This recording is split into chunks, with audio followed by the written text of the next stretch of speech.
garden bright, so full of cheer, lives a tiny fur ball we all hold dear.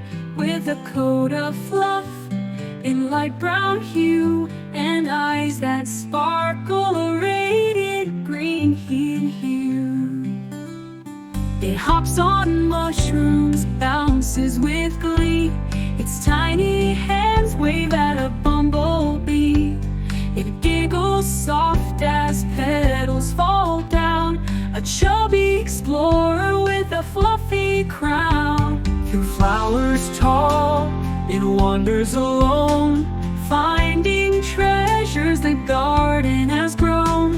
A shiny pebble, a feather so white, each tiny thing fills it with delight.